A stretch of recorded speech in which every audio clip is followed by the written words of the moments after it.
A Suprema Corte americana julga 77 processos por ano, enquanto o STF decide 88 mil ações.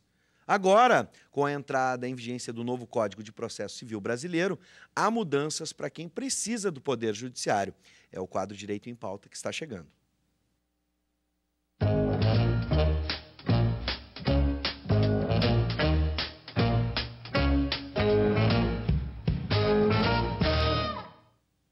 Uma das mudanças é um recurso especial, que trata de uma ação ordinária de obrigação ao Estado para fornecer continuamente medicamentos para problemas de saúde, sob pena de multa.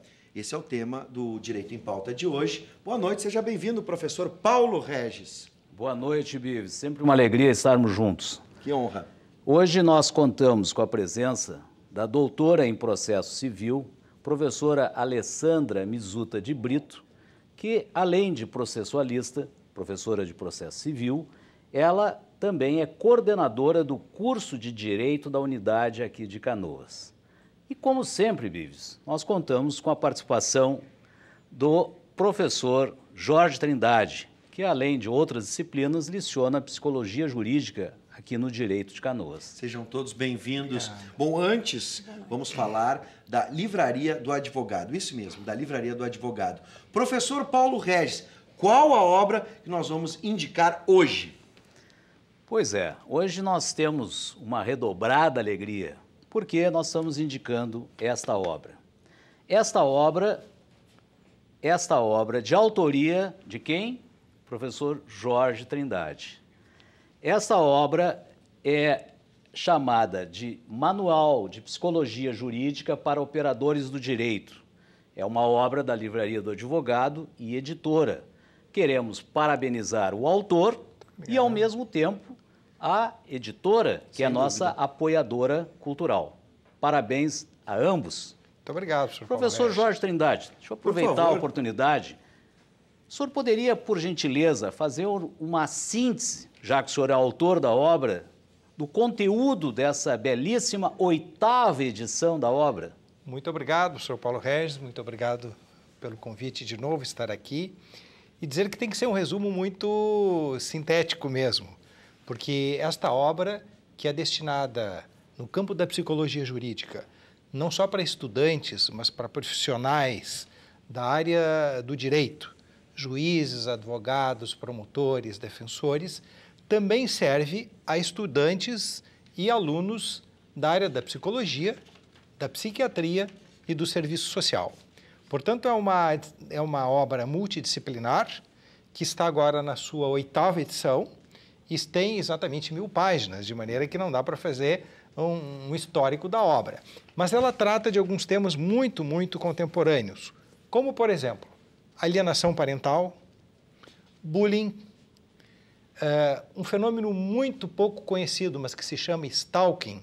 São aquelas pessoas que perseguem o ex-namorado, a ex-namorada, esperam no trabalho, mandam um e-mail, excessivos mensagens. Sim. Então, stalking, abuso sexual infantil, problemas como laudos psicológicos, que também é um tema muito complexo, tanto na área da psicologia como na área do direito, que se referem a episódios de doenças mentais, como esquizofrenia, depressão, algumas patologias que influenciam no campo do direito, por exemplo, no direito de família, no direito penal, quando se trata de aplicar a pena a uma determinada pessoa que cometeu um crime, ou então de não torná-la responsável em virtude de uma doença mental.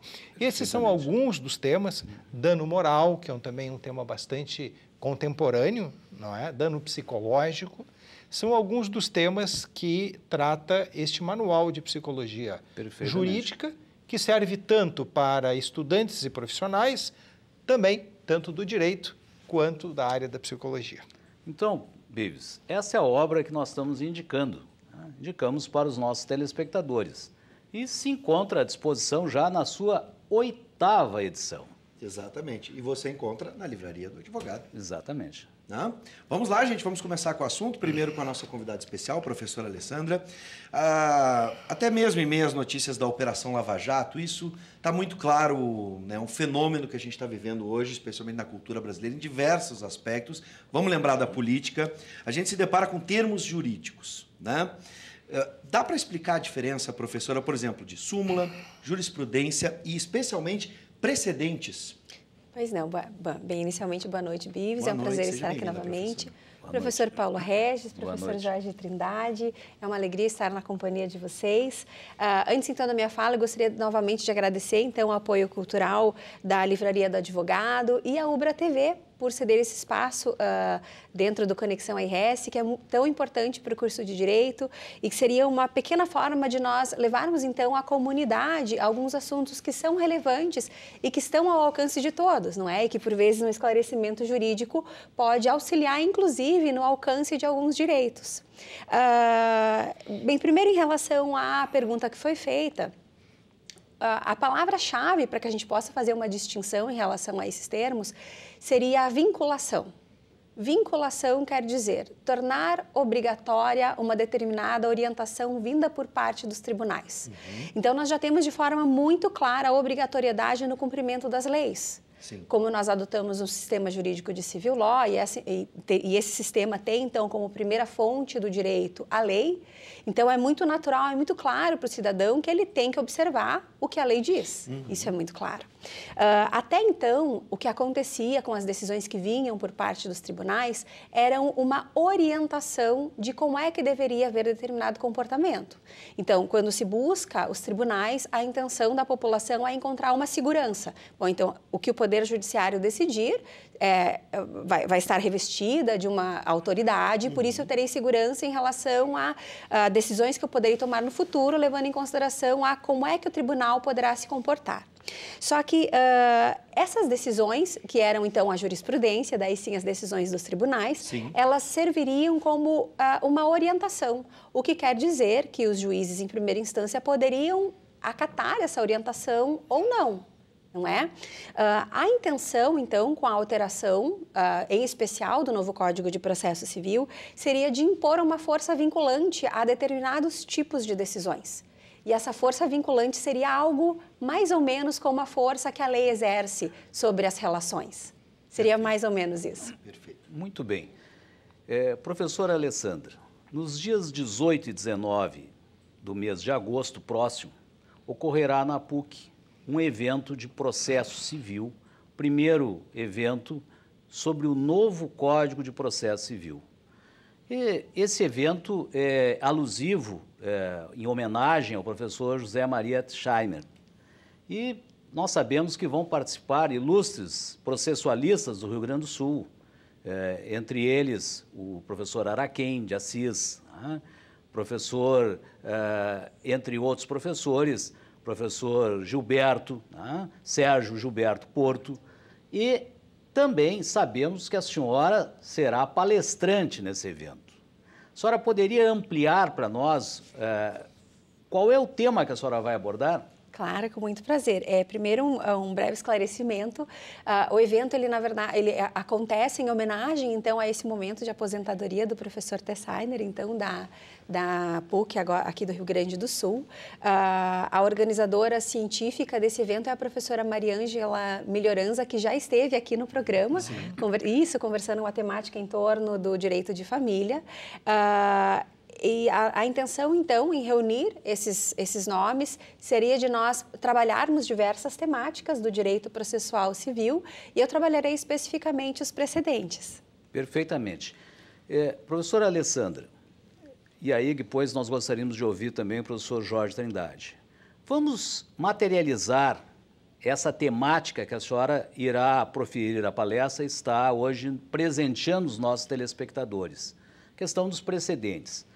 Há um caso em que o Rio Grande do Sul, o Estado do Rio Grande do Sul, foi compelido ao fornecimento de uma droga, de um medicamento, e a sentença do juiz de primeiro grau determina que se o Estado deixar de fornecer a droga ou o recurso, se não me falha a memória, era meio salário mínimo, para que a pessoa pudesse adquirir a droga no comércio, o Estado seria penalizado, uma multa diária de meio salário mínimo. Houve recurso, essa matéria foi parar no STJ.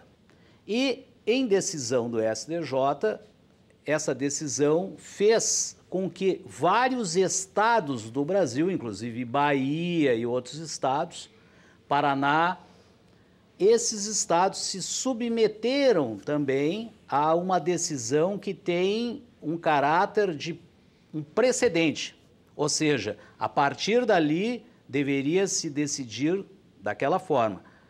Como é que a senhora interpreta isso? Vamos tentar explicar para os nossos telespectadores. Pois bem. O que isso, me perdoe, o que isso contribui para diminuir aquela demanda que foi feita na chamada, a imensa quantidade de processos que tramitam no judiciário brasileiro?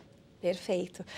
Como bem lembrou o professor, então, o Bibs, logo na abertura do quadro, ele fez uma menção a respeito da quantidade de recursos existentes e que são analisados anualmente pelo STF. Existe, é claro, até mesmo por uma questão cultural, uma distinção em relação a como são feitas as seleções dos processos que serão analisados pelas nossas Cortes Supremas. É claro que, numericamente, ficou muito clara a intenção de haver uma seletividade maior nos tribunais norte-americanos, e o Brasil, ele até então, tinha uma política de amplo acesso à justiça. Só que isso trouxe como um efeito colateral um grande número de ações que tramitam perante os tribunais superiores, o que por vezes acaba fazendo com que as pessoas não consigam receber aquele direito que elas almejam, ou ao menos não receber dentro de um tempo hábil. Como uma forma de minimizar esse impacto, um dos instrumentos inseridos, então, no nosso ordenamento jurídico foram os recursos repetitivos. Seria, então, feita a eleição de um recurso, que seria tido, então, como um recurso um paradigma. Sim. E esse recurso, ao ser analisado, ele serviria, então, como um precedente e vincularia todos os demais recursos que tratam exatamente a respeito daquela mesma questão. Significa que, nos casos em que o Estado for condenado, cabe, sim, a condenação pecuniária na hipótese de descumprimento da obrigação de fornecer o medicamento, é isso? Perfeitamente. Não se discute mais isso em qualquer tribunal brasileiro. Existe sim, é claro, uma margem de discussão.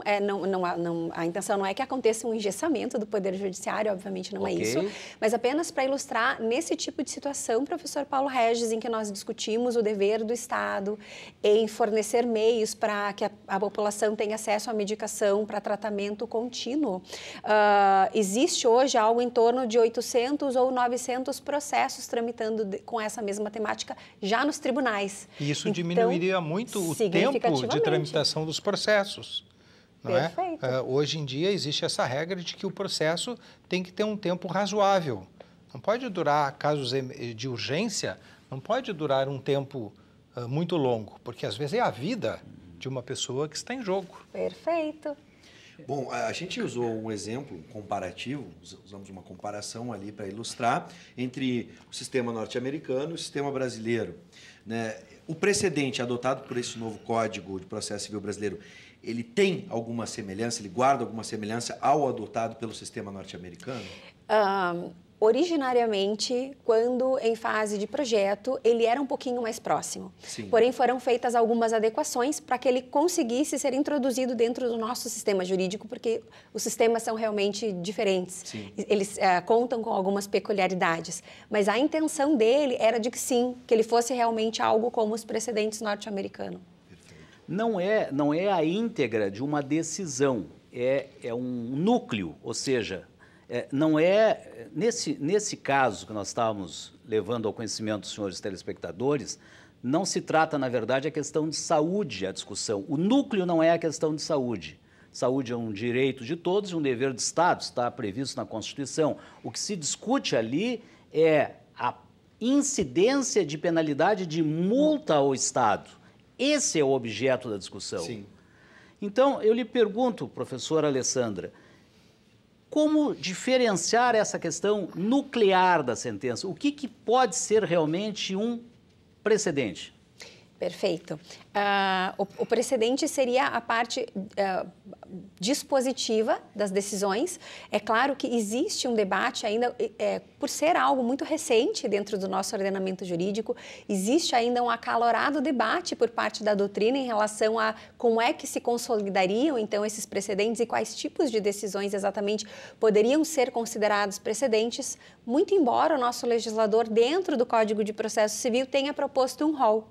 Mas ainda assim comporta-se ali algum debate em torno de que forma aconteceria então essa vinculação por parte para, na verdade, as instâncias inferiores em relação ao que está sendo decidido por parte dos tribunais. Professora, você poderia dizer que isso é uma moldura ou é mais do que isto?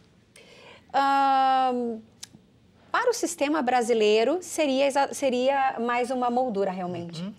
Professor Jorge, eu tenho uma pergunta de um telespectador especial que não está assistindo de casa o programa, e sim do Switch, aqui dentro da Ubra TV. Meu Deus o nosso diretor, Guilherme Roquetti, que é aluno. Exatamente o que eu ia dizer. Lhe interessa muito o tema, afinal de contas, o Guilherme que é jornalista e hoje cursa, né, professora? Sim. É colega, né, no curso de Direito aqui da Ubra, e ele perguntou, ele fez uma questão que eu entendi e eu acho bem oportuna.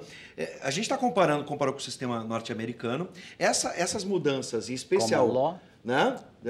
Especial na questão do precedente, não transformaria a nossa cultura, em vez de aproximar, mesmo que tenha havido mudança, né, com o sistema norte-americano, aproximar do sistema britânico, onde o costume, em comparação com a lei, tem um peso, a questão do costume, da prática, do que é definido e não do que está no papel especificamente. Olha, não é bem a minha especialidade, Sim. e o nosso colega sabe disso, mas eu acho que não é bem a questão do costume. Eu acho que é a questão de fazer um enquadramento, como se fosse realmente a moldura de um quadro, para que as decisões que tiverem aquele conteúdo tenham uma maior eficácia, rapidez e efetividade. Dá para usar da metáfora com a moldura, que se enquadrarem. Isso, não precisa, casos semelhantes não precisam merecer um grande exame, porque já tem uma moldura, me corrija, professora, se eu estou confundindo, mas já tem uma moldura que adianta a solução. A jurisprudência é a reiteração de decisões no mesmo sentido. Mas ela não é obrigatória. O precedente... A professora disse, não pode ou não. Isso. Seria uma orientação à jurisprudência e os precedentes, sim, seriam vinculantes. Agora sim. Imagine, gostei da moldura, ficou bem claro para a gente o que vai se enquadrar. Se nós temos 100 ações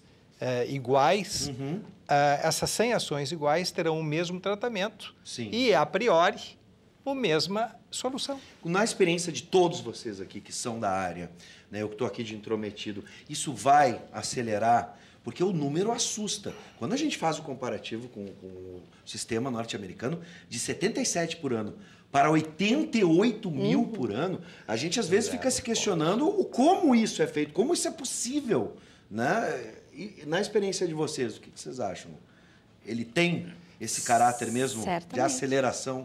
Certamente, catalisador. Como nós comentávamos antes. Nesse caso, nesse exemplo específico que foi mencionado pelo professor Paulo Regis, se nós acessarmos ali o site hoje do STJ para dar uma olhadinha, do STF, perdão, para dar uma olhadinha em relação a essa temática, nós veremos que vinculado a este caso existem outros 800 a 900 casos. O que quer dizer que por meio desta decisão, esses outros 800 ou 900... para quase 1000. Não, serão... aí que está a importância. Sem é dúvida. Preciso que o telespectador entenda isso. É muito importante que o senhor que está aí nos assistindo, e a senhora, logicamente, entenda esse dado que a professora Alessandra está passando. Verdade. Nós estamos dividindo a quantidade excessiva de processos que está submetido ao judiciário brasileiro. Verdade. É impossível. É impossível. Se a gente for parar para pensar, é impossível. Claro. A quantidade será a mesma. O que será o benefício está na solução. De demanda. Sim, o procedimento. Tá bom, gente, eu queria agradecer muito a presença de vocês. Esse programa, a gente fica às vezes questionando, mas é um termo tão específico, mas esse tema é tão importante porque a gente vê tantos enunciados rodando por aí que a justiça brasileira não anda, porque as coisas não funcionam no Brasil. Que demora a prestação pra jurisdicional. caramba, eu não vou procurar o judiciário porque demora demais. E com isso a gente pode trazer à luz para que as pessoas possam procurar os seus exatamente, direitos. são remédios jurídicos que vão trazer benefício para a sociedade brasileira. Qualidade de vida. Exatamente, professor Jorge. Para todos nós.